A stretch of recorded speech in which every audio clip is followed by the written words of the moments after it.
Today, together with friends and fellow students in the Caucasus, South America, Israel, the United States, Canada, and elsewhere internationally, we celebrate and honor the centennial year of Murat Yagan. Although Murat passed away on December 19, 2013, at the age of 98, he left an indelible legacy through his adventurous, colorful, and what he himself called thunderous life. Murat was a husband to his loving partner Maisie, who died the year after his passing, and a father to Lima, John, Urs, and Dal, who still survive him.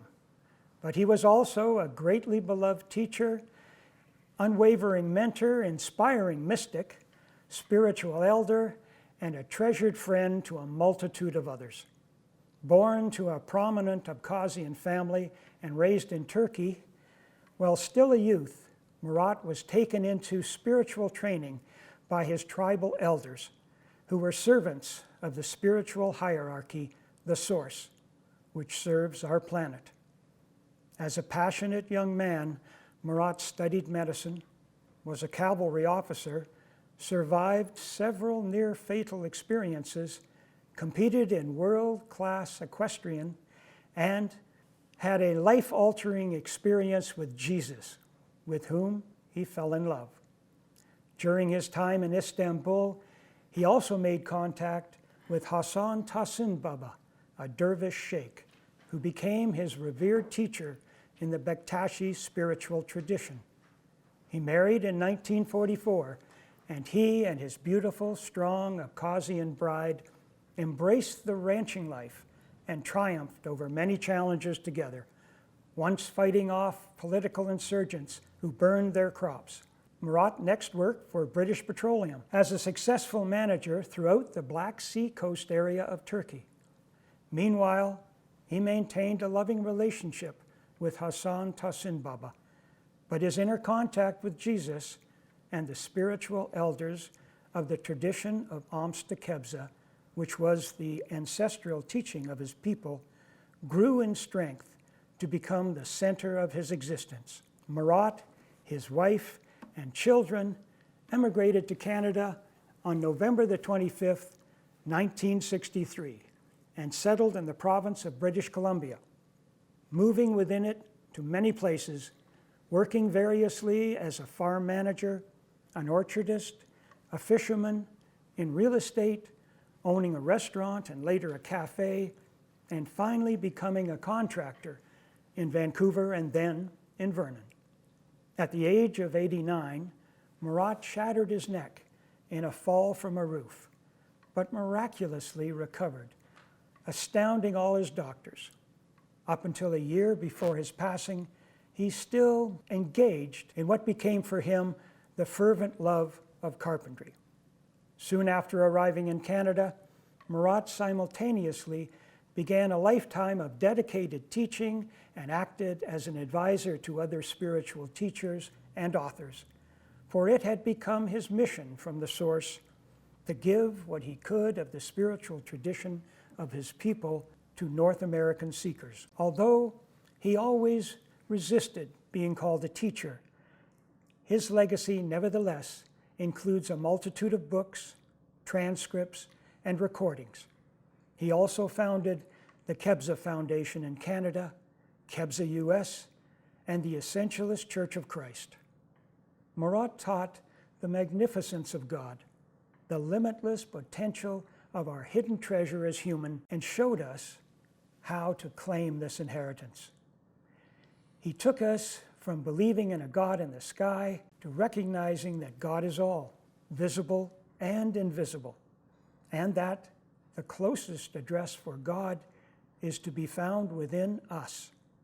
He taught that as humans, we are kings and queens in the royal family of the kingdom of God. We have been created to serve all life. That it is only as human, God in its appearance as human, that can make this planet a peaceful, harmonious, and loving place to live in abundance, because God gave its will to human to express and to grow from using. Murat also made us aware of our dependence on God and on each other, taught us the vital necessity of showing gratitude, and revealed the meaning of unconditional love. As a parent and as a teacher, Murat could be tough and demanding, as well as exceedingly gentle. He cared not for appearance. He shunned piety and praise, yet he was the most humble, loving, and dedicated of servants. In 2002, in a ceremony in Abkhazia, he was decorated with the Medal of Honor and Glory of the First Class for especially remarkable achievements in the field of culture, which obtained international recognition. At his passing, tributes poured in from the President, the Foreign Minister, and the People's Artist of the Republic of Abkhazia, from other dignitaries, and from friends and students worldwide. This centennial of his passing concludes the year of Murat Yagan that is being officially celebrated nationwide in Abkhazia and Adigay, in his homeland of the Caucasus. Murat was much loved, will always be loved, and is enormously missed. But he lives on in every lesson and memory that he has left, and in the seeds that he has planted in the hearts of all those privileged to cross his path. Most certainly, he is now with his beloved spiritual elders. He deserves the highest goodness on his infinite journey.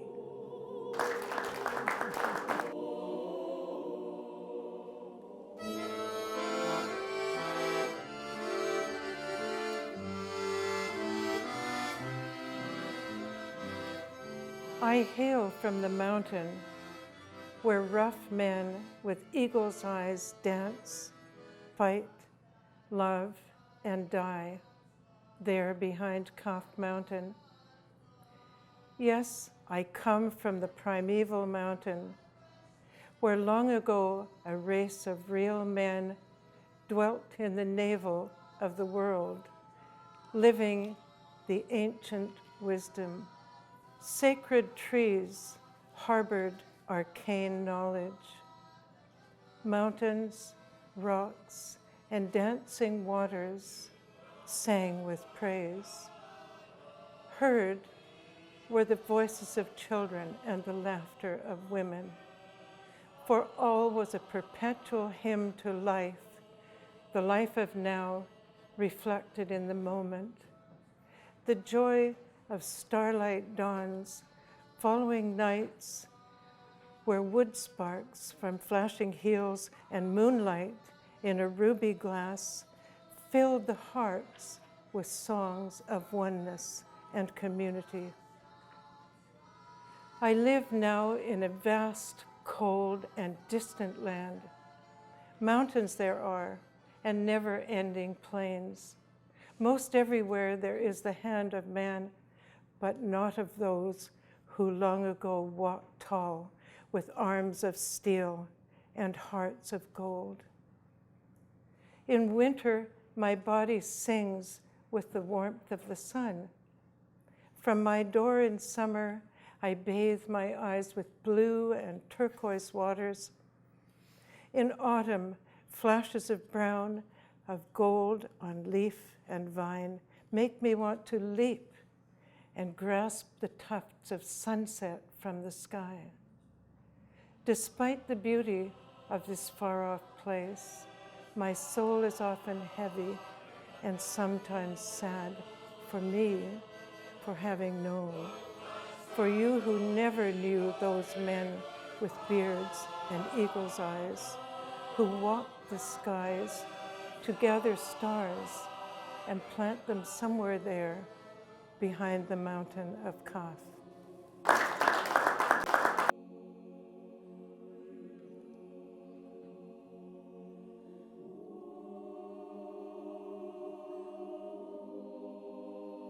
When Murat was in medical school studying to become a doctor, An event occurred which was to alter and define the course of his life. A fire broke out in a nearby house, quickly engulfing it in flames and threatening the lives of a young woman and her baby. At the last moment, they were rescued by the valiant efforts of a hero who was cheered by all onlookers, all except Murat, who to his great surprise felt thwarted and disappointed by the rescue. He was the son of a noble family, raised in the old aristocratic tradition, and he was possessed of a noble spirit, higher than other people, he felt, both by nature and nurture. He was unable to reconcile the strong emotions he experienced at that moment, and he suffered a nervous breakdown which was to last 3 years. As Murat said later, the full realization of my ugliness hit me. Life became unbearable for him, and Murat sought relief by reading the Quran, the Bible, and other holy books. Eventually, he had a vivid dream where he met a teacher, a large, red-bearded man with deep blue eyes, and he awakened from the dream filled with bliss. Murat's beloved mother was herself a Sufi, which means one reduced to essence, an attained person who, upon hearing the story, advised him to seek out the man in the dream. And Murat became a murid, or student, of the Bektashi dervish Sheikh Hassan Tahsin Baba. As the relationship deepened, Murat wrote, "I was always under his protection, and he was always with me." Murat spoke to him of the experience he had that I didn't know whether I needed forgiveness or forgetfulness to erase it from my memory. I had been disgraced in my eyes because of this incident. Hassan Tahsin Baba generously extended the considerable healing powers he possessed to Murat, and though he never gave up trying to help, Baba one day confided, "There is an area in you which I cannot touch. You have a higher hand upon you." Murat then felt inspired more than ever to read the Bible and said little by little he was coming to know Jesus. And after reading, "Whatever you ask from the Father in my name, it will be given to you," without knowing even what to pray for, he began to pray in earnest, spontaneously. And this is how he prayed. He said to Jesus, "Look, I am not following your way. I don't expect to be accepted by you. I cannot call myself a person who has a face to come to you. But in this work you said that if I pray in your name, my prayer will be granted. Now I don't know even what I need, and I don't even know what to ask for." Suddenly the realization came that he needed healing, not forgiveness or forgetfulness. And it seemed he had fallen asleep or had a vision where he was looking down all of a sudden from a high cliff, and he saw millions of worms crawling over a huge pile of manure in a pit far below. And one of the worms had Murat's face. It was him, but also not him. It was very confusing. The urge to go to it was very strong, and he became aware that the person of Jesus was lowering him gently down into the pit, where he embraced the worm and hugged it with compassion, and the worm disappeared. Murat was again lifted to the top of the cliff, and he then awakened, healed by the experience. It is said that we cannot heal what we cannot love, and this experience healed Murat from his conditioning that he was special, noble, above and apart from human suffering. Decades later, he remarked that communism's plan to end feudalism by destroying the existing ruling classes of nobility was a tragic error, that feudalism should instead end by elevating the lower social classes to the level of nobility. Thus, his genetic awareness of the value of nobility became infused with the light of Jesus to love one another as I have loved you. Following his healing experience, Murat started accepting everyone as they were, including himself. Stated Murat, "The wise men of the Caucasus Mountains already said that they gave us Jesus, and already the second coming of the Lord is very close, and eventually everybody will know the truth, which is the Messiah's coming to the heart of every human. Reason and intuition will be reconciled, and the new age will dawn. Christianity, Islam, and Judaism will outwardly fall, but will come together in one piece. It has already happened in my heart, but when it will happen on earth, I can only imagine."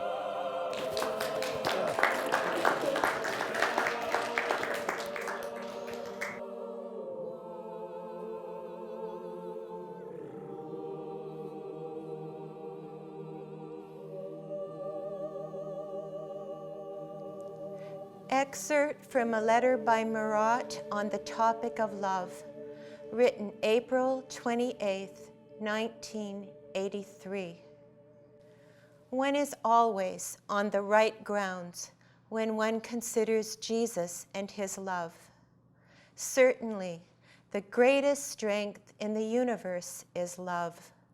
It is the very force which holds the universe living together. Wherever there is life in any form, any action, any growth, any formation, you can look deep and find that the agent causing it is love. Love is a field of affinity, electromagnetic in nature. All chemical reactions, organic or inorganic, take place because of the affinity of certain chemical elements to one another. If it wasn't for the affinity of H to O, we would never have had water, H2O. If it wasn't for the affinity of C to H and O, we would never have had any organic chemical reaction, which means we would never have had life altogether.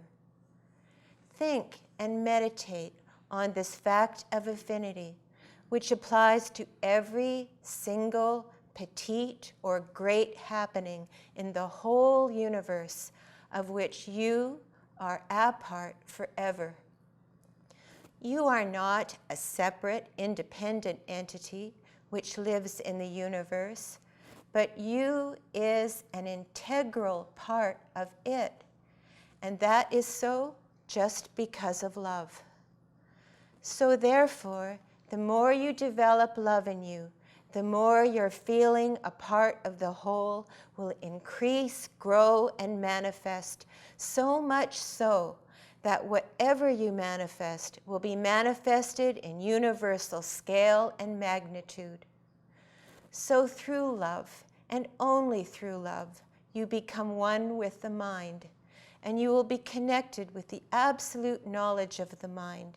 Epistle of James, chapter 1, verse 5. Don't try to understand it, but do and experience it. I say, do and experience it.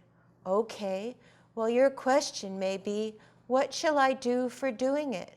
And that is a good question. If you study chapter 13 of the first epistle to Corinthians under the light of our teachings, as Jesus is the greatest Sufi, you will see what are the fruits of love. And since like attracts like, by exercising the fruits, by following the fruits, you will find the tree. So you exercise the 11 ingredients of the spectrum of love: patience, kindness, generosity, humbleness, courtesy, unselfishness, good temper, guilelessness, sincerity, endurance, and forgiveness. You exercise them methodically, whether you have love or not, and by exercising them, you will have love. In other words, if you had love, your natural manifestation would be these 11 states of being. But if you don't have love, by deliberate and rational exercise of these 11 states of being, you will become a person of love. It happens as a result of fermentation of these ingredients put together in time. Some people are born with love as a result of their past lives. You remember the laws of Mendel, of which we had lengthy talks, and their natural state of being will be these elements of the spectrum. But if a person is not lucky enough to be born like that, he can develop it by exercises if he is determined to do so. To be able to do it, they must have an example to imitate, a guide to follow, a teacher to study with and under. And this way of imitation will end up with truth, and truth accompanied by love shall make you a saint. The best teacher to imitate and follow is Jesus and everybody who can lead you to him. So it is as simple as that, as far as the answer is concerned, but it is not so simple to apply it. It needs determination, desire, and willpower, plus constantly watching yourself.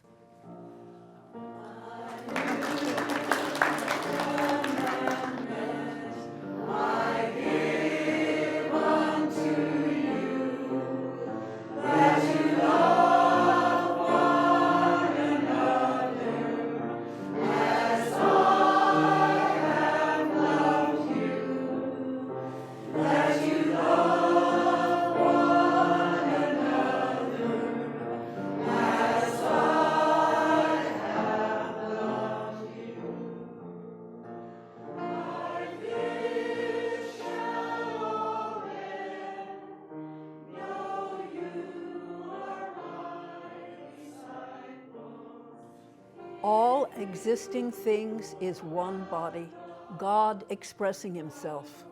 What is seen is nothing but the identity card of God. But this body has an apparent and inner aspect. And that's how the whole manifests in beginning and end. It is relative to say beginning and end for the body. It's a oneness with its own beginning and end. Even if you consider a beginning and end, in fact, there's no beginning and end. This is the unlocking point for the whole secret.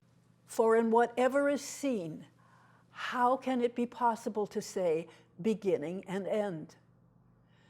The proof of this is what is implied in the Word of God. The Spirit of truth is the inner aspect of every body. Manifestation is God. The fact is appearance. The inner body of the universe, it seems, wants to breathe in appearance so that the hidden reality be uncovered. In the life of the universe, it jumped with the pep of love and donned its perfect body to be seen. It took faultlessly its trip so that the secret could be conquered from the hidden treasure. Now we come to the point where truth is the inner being of the universe. Let's watch and see how it makes known its hidden secret. In the face of the universe is hidden the secret of truth. Self-love broke from truth and rose. Such power that is a breath, in fact, sprang up and rose to find a mate. By contemplating the higher spheres of our being, gradually all the necessary knowledge can be reached. It made the sublime universe, which is arcane, its abode. But it couldn't find any reason to settle down and enjoy it there. It passed through space and ascended the pulpit to find itself, but It couldn't find itself there, though it searched corner to corner. It ascended more, high enough to watch below, but it didn't know how it could be known. This time, it came and put its face in the elements, but there too, that beauty didn't show its face to it. Then it passed by the elements and came to the ore as destination, but didn't find itself there, no matter how it begged. It left the ore as well and made its destination vegetation. It found no nourishment for the soul there either. It couldn't find itself and came to the kingdom of animals. If it couldn't find itself there, it would sacrifice its life. Eventually, after passing through all these relay stops, but still not finding itself, it came and showed itself to man in all its splendid beauty. What is in the body is the only joy of man. The soul of truth is the breath of man, it is said. For it is in man the name found its perfection, and in it great truth settled its home. Whatever there is in the sublime universe became expressed as you. For in the face of man, the Almighty showed his face.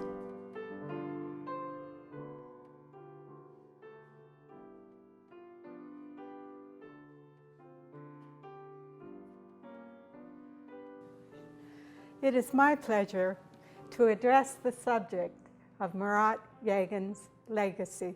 Murat was taught the tradition of Amos the Kebzeh by his elders through oral transmission. And this is how he began teaching the tradition as well as Sufi wisdom to students in Vancouver in the 1970s. From this process, an oral tradition became a written one. We now have a collection of books inspired, translated, and authored by Murat Yagan. And these are, in his words, his legacy to us. This legacy means that the wisdom and love transmitted orally in ancient times can continue today to inspire and guide all who long to bring life on this earth to a state of abundant life in peace and harmony, wherein we all truly know who we are as human. To our great joy, Murat's legacy continues as we see his work being translated into Spanish, Portuguese, German, Turkish, and Greek. We see the tradition reawakened in the Caucasus through the study and translation of his books into Abkhaz and Russian in Abkhazia and Adyghe. The tradition is also studied in Mexico, Brazil, United States, Britain, and Argentina, and Israel as well. It is an inspiration to us to greet all our friends already involved in this Kebzeh adventure, and to greet new friends with whom we anticipate sharing it. We greet you all with our deepest appreciation and gratitude for the profound gift of Murat Yagan's legacy.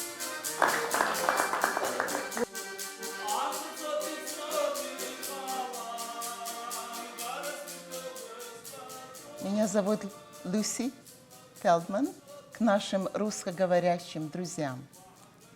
С Старейшие Кебза традиции учили Марата путем устной передачи. Точно так Марат преподавал Кебза традицию и суфейскую мудрость в 1970-х годах в Ванкувере. В течение этого процесса традиция превратилась из устной в письменную. И теперь мы имеем коллекцию книг, вдохновленную автором. По его словам, это его наследие для нас. Это наследие означает, что мудрость и любовь, которые были переданы в древние времена устно, продолжают жить, направлять и вдохновлять всех тех, кто мечтает превратить этот мир в мир гармонии и изобилия для всех, где каждый человек знает, что такое человек. К нашей большой радости наследие Марата живет. Работы Марата сейчас в процессе перевода на испанский, португальский, греческий, турецкий и немецкий языки. Мы наблюдаем, как традиция просыпается вновь на Кавказе, где его книги переведены на русский и абхазский языки, в Абхазии и Адыгее. Традиции Кебза также учатся в Мексике, Бразилии, Соединенных Штатах, Великобритании, Аргентине и Израиле. Сердцами, переполненными радостью, мы приветствуем наших друзей, тех, которых мы хорошо знаем, и тех, с которыми мы рады встретиться. Мы приветствуем вас всех с глубочайшей благодарностью за бесценный дар, наследие нашего дорогого учителя Мурата Ягана.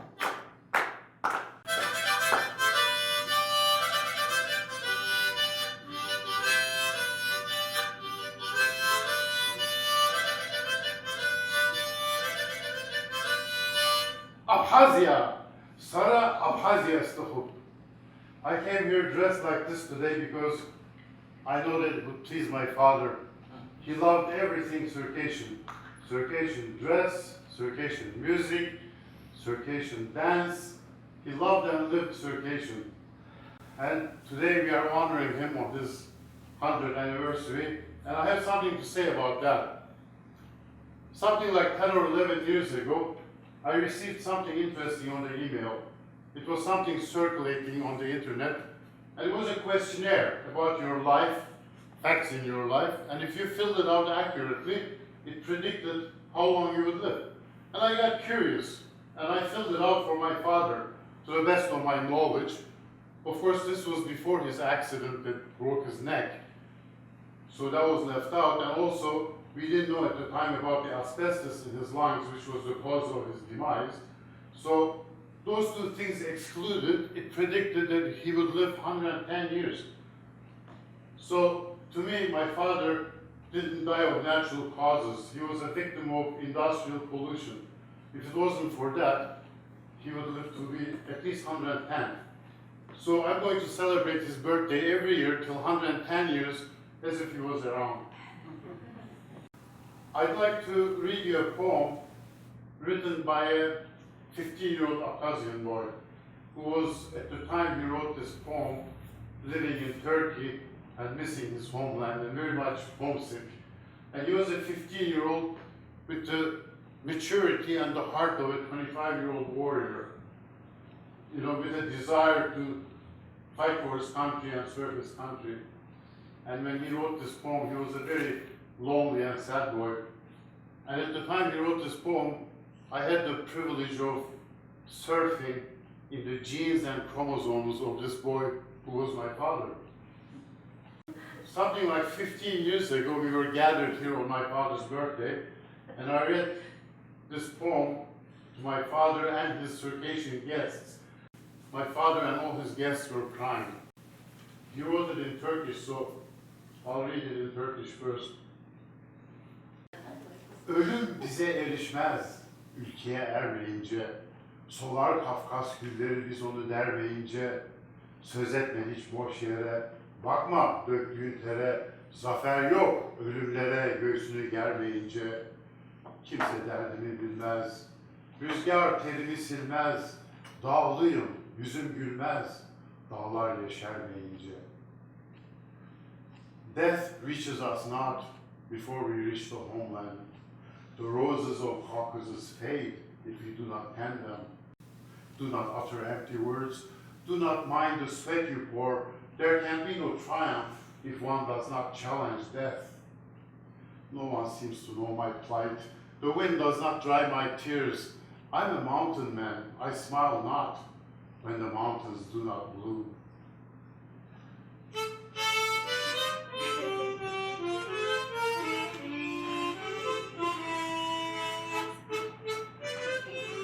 Through the ancient tradition of alms to Kebzeh, Murat strove to pass on an understanding of how life works and the true nature and responsibility we carry as human. To this end, he knew it was crucial for us to realize that as human, our spirit, mind, body, and ecology are totally and absolutely interconnected, and that we exist in a oneness with all creation. The extent to which we realize and utilize this understanding reflects itself on the level of our consciousness, which is our essential element of being, and is in fact what we truly are. Ultimately, our journey to realize who and what we are as human is an inward one. Our mind can be an impregnable fortress, resisting all attempts to be breached by truth, or it can be the magical castle of dreams, full of soaring pinnacles and turrets, reaching always upwards into hidden realms. The work of our mind, which is a reflection of the infinite mind, is to develop an ever-increasing awareness of what we are receiving and what we can receive. And what we can receive is limitless because it is from the infinite treasure house of God. In fact, the very core of the whole teaching of absolute truth can be summed up in one single short statement, which contains the entire teaching of alms to Kebzeh. It is, human potential consciousness is a reflection of cosmic consciousness to its utmost extent, only short of being able to create everything from nothing. The rest is simply filling in details and the explanation of how to make it complete and cleansed of all mystery. It was never Murat's intention to convert or take anyone away from their chosen religion or spiritual tradition, but rather to give a deeper understanding of what it is to be human and the oneness that is shared by all creation. He felt at home in any church, mosque, synagogue, temple, or shrine because he enjoyed participating in the shared vibration of awe and gratitude for the abundance in all things granted to us by our Creator, knowing fully that God has withheld nothing from human. We have access to everything, and love is the password.